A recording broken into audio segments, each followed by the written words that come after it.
¿Qué tal? ¿Cómo están?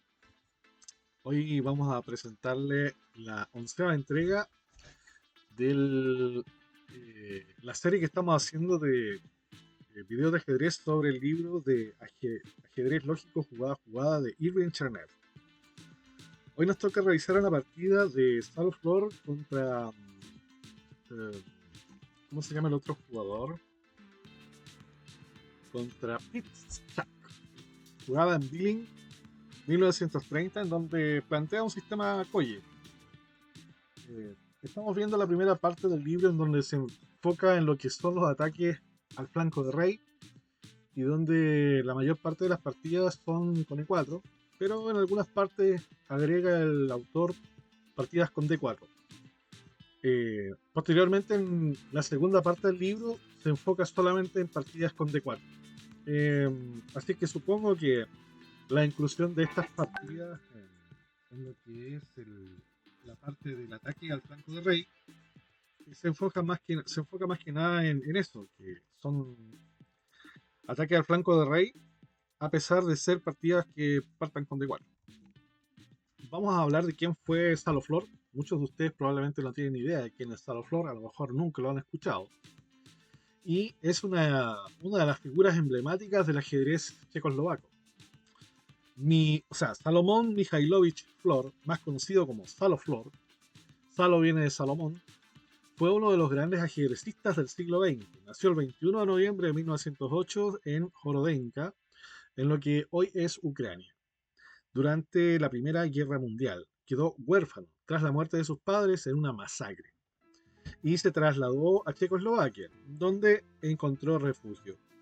Su carrera en el ajedrez comenzó en los cafés de Praga, donde rápidamente ganó una gran reputación y en 1924 participó en exhibiciones simultáneas con grandes maestros como Richard Reti o Rudolf Spielmann.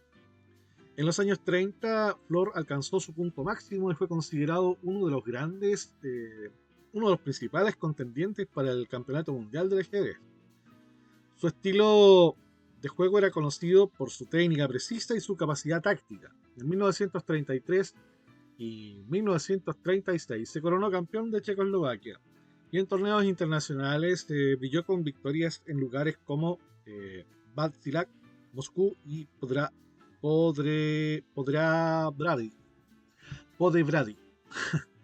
Entre sus victorias más notables destacan los torneos de Hastings 1931-1934 y el torneo de Margaret en 1936, donde venció a José Raúl Capablanca. También tuvo una destacada actuación en las Olimpiadas de Ajedrez, donde llevó a su país a ganar medallas de plata y de bronce. Además, su versatilidad lo llevó a empatar en matches contra grandes figuras como Max Euwe o Mikhail Botvinnik. Mira, Botvinnik, tremendo jugador. Flor Botvinnik más tarde fue campeón mundial. Flor estaba destinado a enfrentarse a el campeón del mundo, Alexander Alekhine.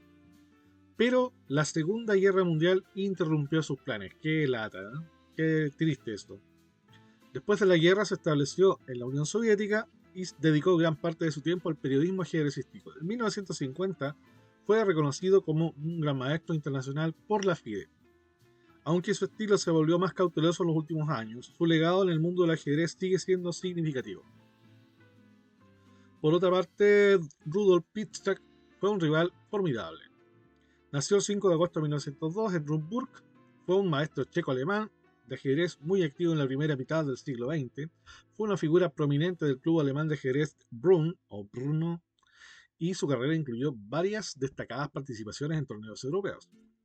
En los años 20 y 30, Pitzak participó en varios torneos importantes. En 1927 empató en el tercer-cuarto lugar en el Congreso de Ajedrez de Silesia en Gleiwitz y un año más tarde tomó el tercer puesto en Reichenbach. En 1929 ganó el torneo de Venecia y al año siguiente quedó segundo tras Saloflor y Kralichki. A lo largo de su carrera, Pitzak continuó enfrentándose a los mejores jugadores del mundo y en 1930 participó en el torneo de Billing, donde enfrentó a Flor en una partida memorable. También jugó en otros torneos relevantes, como el de Nichovo Stradite, donde se midió con grandes nombres como Efim Bogolyubov. Después de la Segunda Guerra Mundial, Piszczek se mudó a los Estados Unidos, donde siguió activo en torneos. En 1957, en el Campeonato Abierto de Ajedrez de Estados Unidos, celebrado en Cleveland, logró un empate contra un joven Bobby Fischer, demostrando que aún mantenía un alto nivel de juego en la fase final de su carrera. Bien, sin más preámbulos, vamos a ver esta entretenida partida, que es bastante entretenida, donde Flor va con blancas y en este caso el héroe de nuestra partida va con negras, que es Piszczek. Flor juega D4. Bueno, habíamos adelantado que vamos a ver hoy en día un sistema Koye y partimos con D4. Bueno, a diferencia del tenis, en ajedrez no se puede ganar con el saque. No hay ninguna jugada mágica en la apertura que permita vencer, ni siquiera al más inocente de los principiantes. Lo que sí podemos hacer es poner en práctica orden y método en nuestro juego, a fin de incrementar las posibilidades de lograr una posición favorable. Lo que hay que hacer es seguir algunas reglas simples para un correcto desarrollo en la apertura. ¿Cuáles son estas reglas? Pongan atención. Primero, yo les aconsejaría jugar primero con E4. Ya, acá dice el maestro, dice juegue con E4 o D4, ya que cualquiera de estas jugadas libera dos piezas. Yo prefiero E4 porque ustedes todavía están iniciándose en el ajedrez y necesitan jugar partidas abiertas. Y estadísticamente hablando, se dan partidas abiertas con más frecuencia jugando E4 que jugando con D4. Eso es todo. Segunda regla, sitúe al menos un peón en el centro y procure apoyarlo sólidamente. Los peones centrales impiden que las piezas contrarias se sitúen en las mejores casillas. Por eso es bueno ocupar el centro con peones. Tercero, siempre que sea posible, desarrolle sus caballos antes que los alfiles. Hablando en general, los caballos cumplen mejor su función en las casillas. F3, C3, C6 y F6. ¿Ya? Así es que eso mantenerlo siempre en cuenta, donde su fuerza es tremenda, tanto para la defensa como para el ataque. Notar que, por ejemplo, los caballos aquí en F3 apuntan directamente a dos casillas centrales, y lo mismo pasa con un caballo en C6 que también ataca dos casillas centrales. Podría decirse lo mismo desde C3, que ataca estas casillas, las casillas blancas centrales, y lo mismo pasa con un caballo en F6 que ataca las casillas blancas centrales. Entonces, de esta forma, los caballos blancos atacan el centro, lo controlan, y del mismo modo, los caballos negros, ¿cierto?, atacan y controlan el centro. Bien, entre dos jugadas de desarrollo, elija siempre la más agresiva. Desarrolle siempre que pueda, planteando amenazas. O sea, cada vez que juegues algo, plantea una amenaza, ataca algo ataca. O por lo menos amenaza a atacar algo. Juegue cada pieza solo una sola vez. Sitúela de inmediato en una casilla donde ejerza la máxima influencia sobre el centro y sobre el tablero, desde la que dispondrá el mayor radio de acción. Juegue como máximo dos peones en la primera parte de la partida, o sea, durante la apertura. ¿Ya? Siempre es mejor jugar con piezas que con peones. Desarrolle las piezas siempre con vistas a controlar el centro, ya sea ocupándolo o bien atacando el centro desde distancia, o controlándolo desde distancia como hacen los alfiles del fianchetto. Bueno, estos últimos alfiles de fianchetto no los recomiendo porque esto ya es ajedrez de otro nivel. ¿Ya? Primero hay que jugar el ajedrez que se jugaba, el ajedrez romántico, y luego pasar al ajedrez moderno, y ya cuando ustedes ya más o menos tengan un año o más de ajedrez, en donde tengan dominio completo ya de la forma en cómo se juega todo, ahí pueden experimentar con las aperturas hipermodernas, las aperturas con fianchetto y todo eso. Desarrolle su dama, pero no lejos de su casilla de origen, para evitar que sea hostigada con piezas y peones contrarios. Por eso que les digo a mis alumnos que no jueguen escandinava. No jueguen escandinava. Porque te juegan E4 y si tú juegas D5 te cambian ahí y si no vas a jugar la variante portuguesa con caballo F6, si vas a tomar directamente con dama, es muy probable que tu dama quede a expensas de ataques del adversario en varias ocasiones.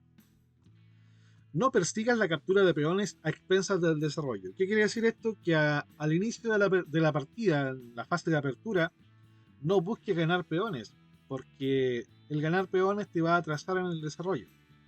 Tu oponente te va a regalar peones con la idea de desarrollarse lo más rápido posible él, y tú no vas a sacar ninguna pieza, vas a estar entretenido comiendo peones y de repente vas a estar bajo un ataque demoledor y probablemente te van a dar mate. Pero tú contento porque ganaste 2 o 3 peones en la refriega. Ocúpese de la seguridad del rey con un temprano enroque, preferible el corto, o sea, siempre enrocar. Capablanca resumía todo esto diciendo: lo principal es desarrollar las piezas rápidamente. Póngalas en juego tan pronto como pueda. Volvamos a la partida entonces entre Flor y Pichak. La primera vez jugada las blancas, sitúa un peón en el centro y libera 2 piezas. Y como estamos en 1930, ya las jugadas de la escuela hipermoderna ya están de moda, y en vez de reaccionar con D5, como sería lo usual, yo les recomiendo a ustedes que a D4 respondan D5, porque es lo más sencillo. Controlan el centro de inmediato, se preocupan inmediatamente del centro. Bueno, los maestros ya no necesitan eso, porque ellos ya están acostumbrados a jugar de otra forma y controlan el centro con una pieza. Atacan las casillas E4 y D5, de momento impiden E4. ¿Ya? Entonces este caballo primero se desarrolla y segundo cumple la misma función con respecto a E4 que la pieza de peón, perdón, D5. Entonces las negras ponen en juego su caballo de rey, la casilla más favorable, impidiendo que las blancas sigan con E4. Bueno, las blancas continúan con caballo F3. Napier recuerda que en la primera elección de las muchas que recibió de Steinitz, el campeón del mundo dijo: no hay duda de que debe jugar su caballo antes que el alfil. Pero ¿sabe por qué? Y Napier dijo que esperaba que él se lo dijera. Steinitz prosiguió: una buena razón es que usted sabe dónde debe jugar su caballo mucho antes de saber dónde jugará su alfil. Y la certeza es mucho mejor amiga que la duda. Oye, qué buen comentario el maestro Steinitz. Qué buen comentario, ¿eh? Claro, porque nosotros de partida sabemos que esta es la mejor casilla del caballo. Pero una vez que salga este peón, el alfil podría estar bien incluso acá, N2. Podría estar bien aquí, podría estar bien acá, incluso podría estar bien acá. Y incluso en algunas variantes, a veces las negras te juegan B6, alfil A6, y tu alfil directamente va a ser cambiado. Entonces, esto es algo certero, pero la jugada del alfil es muy incierta. Al tiro ya tienes 5 posibilidades. Bien, entonces las negras juegan E6.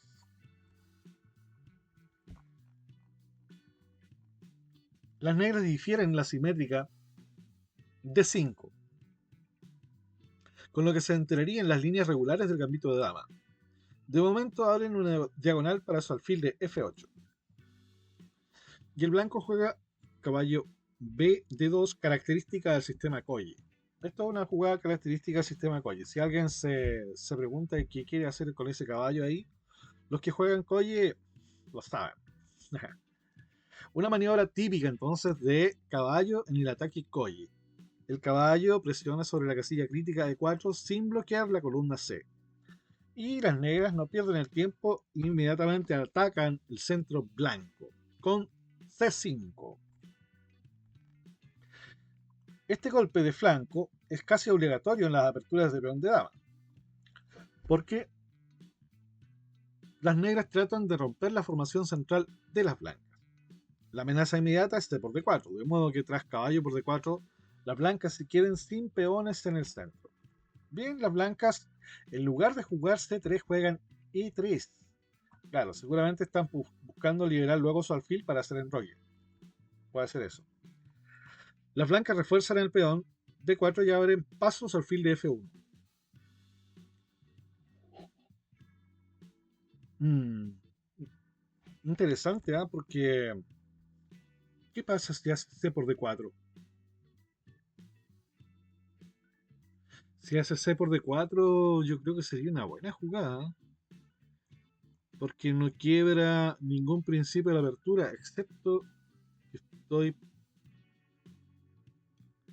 No, no quiebra ningún principio de la apertura, según yo. Y si el blanco captura de peón, si el blanco captura de peón, entonces no tiene más en 4. No tiene 4. Y se acaba la idea del sistema Koye. Y si toma de caballo, y si toma de caballo, deja de ocupar el centro. Y queda expuesto incluso a un E4, o sea, a un E5 y un D5. Mmm, qué raro esto, ¿ah? A ver, veamos. Vamos a salir de la duda porque no quiero estar en duda. A ver, si C por D4, ¿qué es lo mejor? Tanto E por D4 como caballo por D4 son posibles. Bueno, E4 es mala, directamente es mala. Jugar peón acá es mala. Bueno, E4 y caballo por D4 son posibles. Seguramente toman de caballo para darle salida al alfil. Y acá simplemente juegan B6 para controlar la casilla 4. Esta era perfectamente jugable este por D4. Ya. Bueno, las negras jugaron B6. Sostienen el peón y le dan una salida al alfil. De este modo las negras refuerzan también su peón avanzado, dirigiéndose a desarrollar su propio alfil por fianchetto. Bueno, eh, para los que no lo saben, el problema de las negras en estas estructuras de peón de dama, sobre todo con stake, siempre va a ser el desarrollo del alfil de C8. Así es que una de las mejores soluciones que han encontrado las negras es desarrollarlo por B7. Bien, las blancas continúan con su desarrollo y juegan alfil de 3. Lo habitual en este sistema de apertura. El alfil domina también la casilla de 4, preparando el avance de este peón que abrirá líneas de juego para el ataque. El alfil apunta también al peón de H7, un excelente objetivo cuando el rey negro se enroca en corto. Bien, y las negras continuaron con su alfil en fianchetto. Ahora le toca a las blancas. Bueno, el alfil en B7 resuelve uno de los principales. Bueno, más adelante. Nuevamente más adelante. Ya, no importa. El alfil en B7 resuelve uno de los principales problemas de las negras en las aperturas de peón de dama. Un efectivo desarrollo del alfil de casillas blancas. Con el desarrollo por fianchetto, el alfil domina una de las diagonales más grandes del tablero y participa en la lucha por el control de E4, la casilla estratégica sobre la cual gira el juego en el sistema Koye. Por esto me llama la atención que no se haya cambiado en D4, porque si las blancas querían mantener su peón E, tenían que tomar de caballo, y eso le habría entregado el centro al negro. Me llama la atención por qué no se toma C por D4 en esa posición. Bueno, eh, estoy hablando de esto, aquí, de esta posición. Bueno, finalmente el negro, el blanco enroca. Como parte del proceso de desarrollo, las blancas apartan a su rey del peligro, acercando una torre hacia el centro. Bien, juegan las negras. Aquí podrían jugar seguramente 5, no sería malo, pero juegan alfil 7. A pesar de su modesta apariencia, el desarrollo del alfil por E7 contiene buena cantidad de energía latente. Por un lado, está lo bastante cerca para proteger al rey, y por otro, puede maniobrar y situarse en posiciones agresivas, llegado el momento. Mm. Ya, ya acá las negras inmediatamente, perdón, las blancas, comienzan ya a desplegar su juego en forma más agresiva. Juegan C4. C4.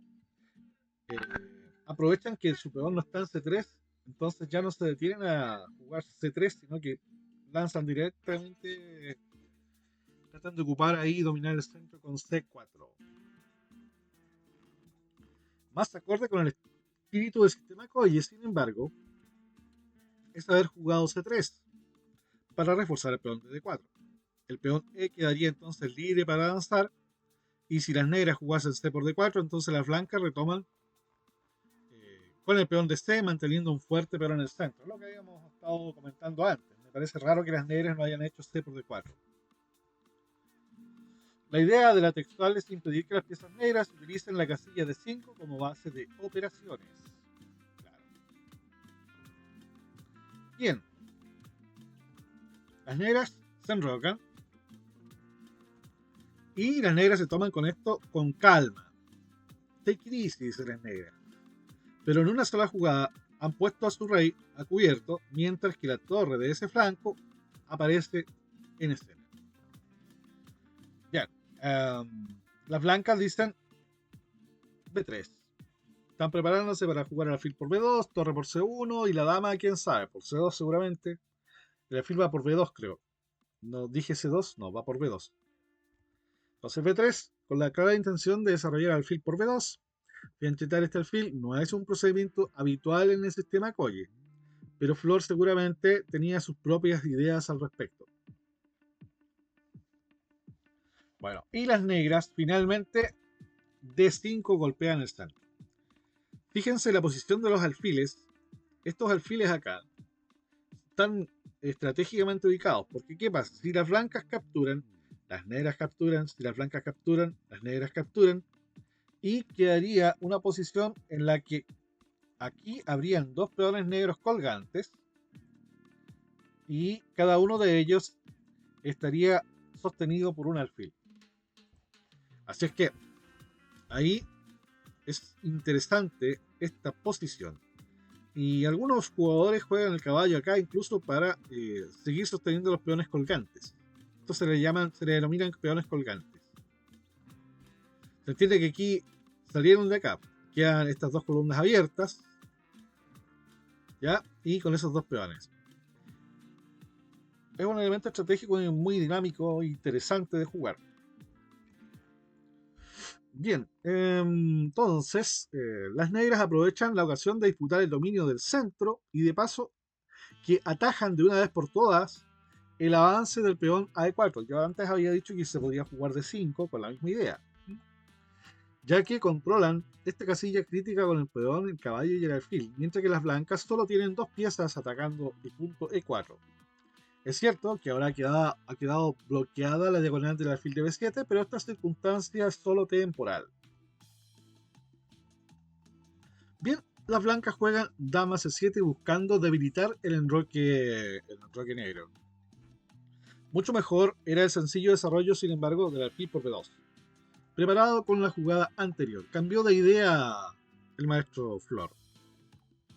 El propósito de dama C2 es asegurarse el control del punto E4 e impedir que las negras instalen en esa casilla un caballo. Por ejemplo, con la jugada siguiente, caballo E4.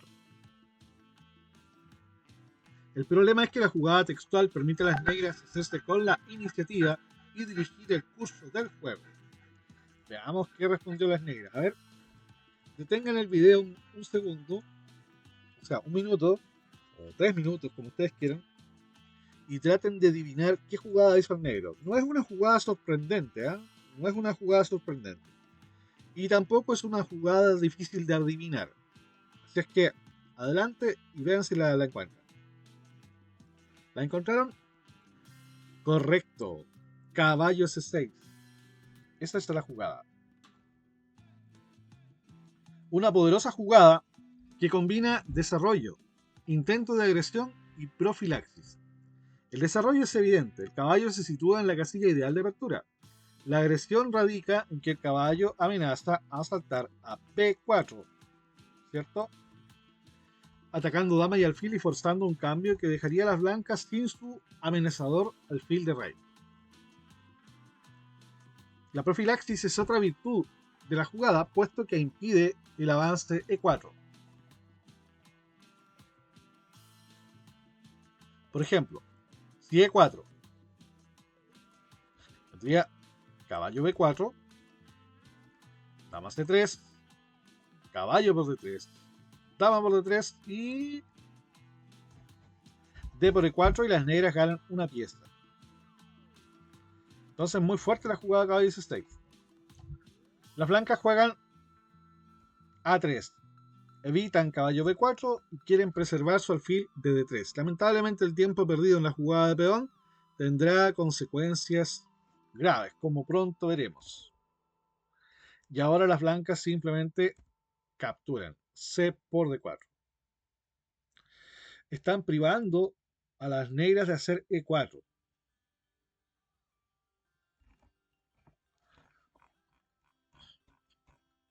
El cambio de las negras obedece al deseo de clarificar la situación en el centro y de paso abrir la columna C, propiciando la intervención de la torre de A.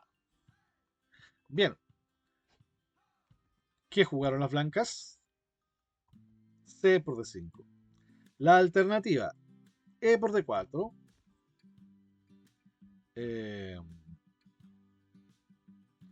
D por C4, dama por C4, forzada porque de otro modo las blancas pierden su peón de D, torre C8, ejerciendo una molesta presión sobre el blanco. Otra posibilidad, en lugar de la textual, es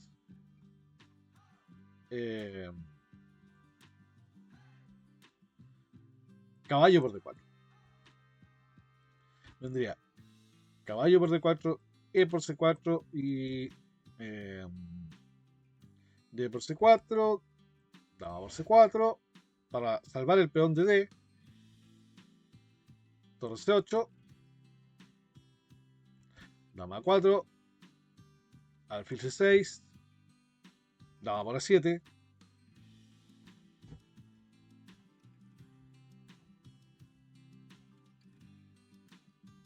y torre A8 ganando la dama.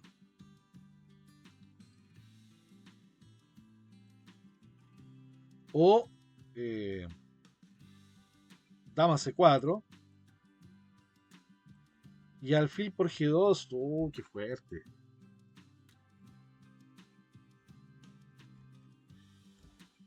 Atacando la dama ahí. Y las negras ganarían fácilmente. Entonces, a C por D4 simplemente hacen C por D5. Y las negras juegan dama por D5. Las negras se embolsan un peón. Y, por si esto fuera poco, se adueñan del ataque. La dama no está en peligro, ya que las piezas blancas están lo bastante bien desarrolladas como para plantearle problemas. Bien, las blancas entonces juegan E por D4. Las blancas abren la posición para conseguir algún contrajuego. Esperan poder utilizar la columna para su torre y la casilla E4 como trampolín para sus piezas. La atractiva, aunque superficial E4 no consigue gran cosa. A ver, veamos cómo habría sido E4. E4 creo que es... Sí, yo creo que es peor. Sí, peor E4. Por ejemplo, dama H5. La casilla vital E4 está ocupada por un peón y por lo tanto inservible para las maniobras de las piezas, mientras que las negras dispondrían de un peón pasado en la columna D. Claro. Y esta diagonal está muy peligrosa y este alfil podría venir por acá y causar grandes problemas. Las torres aquí al centro. No creo que las negras están mejor. Entonces juegan E por D4. Bueno, y acá la típica maniobra que gana tiempo. Ojo, las negras están intentando dar mate en G2, por eso juegan caballo por D4 y el caballo de acá queda clavado. Entonces atacan a la dama. Y aquí ya Flor está en problemas. Este ataque gana tiempos, ya que las blancas deben perder una jugada en retroceder con la dama. Bueno, aquí las blancas juegan dama B1. Otra jugada que no servía era obviamente lo que habíamos dicho, porque las negras ganan en el acto con dama por G2. Y mientras que, por ejemplo, dama B2, supongamos que dama B2, viene caballo por F3, caballo por F3, dama por D3, y les cuesta una pieza. La otra variante sería dama C3. Las negras responderían con torre F de 8 tocando el alfil. Seguido de torre A de 8. Entonces, de nuevo la dama blanca tiene que retirarse. La jugada realizada por las blancas probablemente sea el mal menor. Entonces, el peor de los males es dama B1.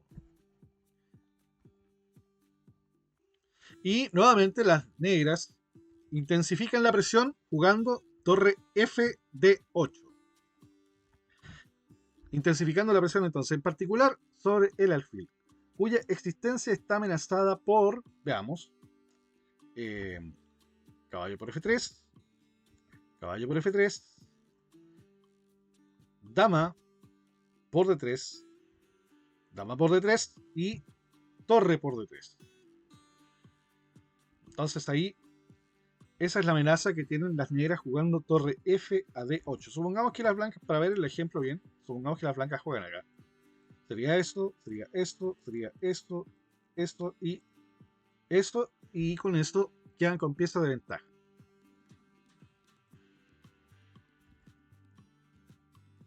¿Cuál es la única jugada que encuentran las blancas? Caballo E1. Con esto sobrecargan al caballo, defendiendo el alfil y defendiendo el mate. Interesante que exista esa jugada. Las blancas protegen al alfil y además el punto vulnerable de G2. Contra alfil C2, las negras podrían elegir entre los siguientes temas. Por ejemplo, simplificación, puesto que tienen peón de más con caballo por C2. Por ejemplo, si alfil C2. Ahí, caballo por C2. Sencillo. Porque tienen un peón de más. O también proseguir con la presión jugando torre a C8, tocando el alfil de C2, obligando al alfil de C2 a situarse en la primera fila, con alfil acá. O la combinación caballo E2. A ver. Claro, alfil C2, caballo E2 jaque, rey H1, alfil A6, amenazando con ganar la calidad con caballo C3, torre E1, caballo G4, caballo E4, y acá, a ver. Oye, qué buena jugada. Oye, qué espectacular jugada. Mira esto. Dama por E4. ¿Cuál es la idea? Caballo F2 mate. Entonces aquí, si por ejemplo dama por E4, caballo F2 mate. Qué buena jugada. Qué buena jugada. Impresionante. Entonces, las blancas juegan caballo E1. Y aquí me costó ver a mí cómo podríamos seguir con las negras, pero se me ocurrió finalmente. Los invito a ustedes a pensar, piensen en unos minutos, unos 5 minutos puede ser, y traten de ver cuál sería la mejor continuación de las negras. ¿Se detuvieron a pensar? ¿Lo hicieron? ¿Encontraron esta? Excelente. Esa es la mejor jugada. dama H5. Esta jugada de dama no plantea ninguna amenaza directa, pero las negras amenazan con amenazar. La idea es desordenar la ciudadela de peones combinando el ataque de la dama con una pieza menor. Por ejemplo, con alfil de 6, con caballo G4. Aquí está, caballo G4, alfil de 6. Ya el alfil está G sobre F2. Están estos saltos de caballo. Hay cositas. Esto obliga a uno de los peones a dejar su base, creando debilidades que las negras podrían explotar. El peón avanzado se convertiría en sí mismo en objetivo de ataque y se abrirían sendas de invasión hacia el rey blanco. Este procedimiento de minado es interesante para aprender cómo una posición aparentemente fortificada puede volverse vulnerable al asalto a las piezas enemigas. Bueno, las blancas tratan de hacer algo. No se quedan ahí tranquilas y juegan alfil B2. Atacan al caballo. Y acá nuevamente piensen ustedes qué jugarían con negra. Que tengan un par de minutos del video y piensen qué jugarían con negra. Bueno, yo esta la encontré casi al toque, ¿eh? Así es que no deberían demorarse mucho en encontrarla.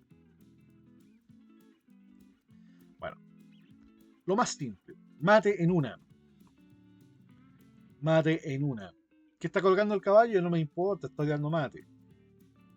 Entonces, sencilla, mate en una. ¿Cómo deben defenderse las blancas? Supongamos, caballo E a F3. ¿Cierto? Supongamos eso. Vendría caballo por F3, caballo por F3 y alfil por F3. Y si G por F3, dama por H2, mate. Por lo tanto, esa no servía. Que tenemos F4. F4, tenemos alfil C5. Amenazando mate en E2. Por ejemplo, juega acá, jaque. Rey H1. Caballo H4. Y, por ejemplo, si peón H3, dama por H3 mate porque está la acción del alfil por la diagonal. Entonces tampoco servía eso. Veamos otra. Tenemos alfil de 6. Y si por ejemplo juega... H3. Por ejemplo juega H3. Tenemos mate por la... Uy, no, ese no. Tenemos mate por la diagonal. ¿Cierto? Acá en H2. Y el blanco puede jugar G3, por ejemplo. Y amenazamos mate por la otra diagonal. Y amenazando dama H1 mate. Por ejemplo, si F3. Ahora simplemente jugamos dama G5. Y las blancas están haciendo agua. Porque le están tocando un caballo. Y le estamos dando mate. Prácticamente le estamos dando mate. Así es que no se puede capturar el caballo de acá. Por ejemplo, si alfil por, dama por, jaque. Y si por ejemplo rey acá, mate. Por ejemplo.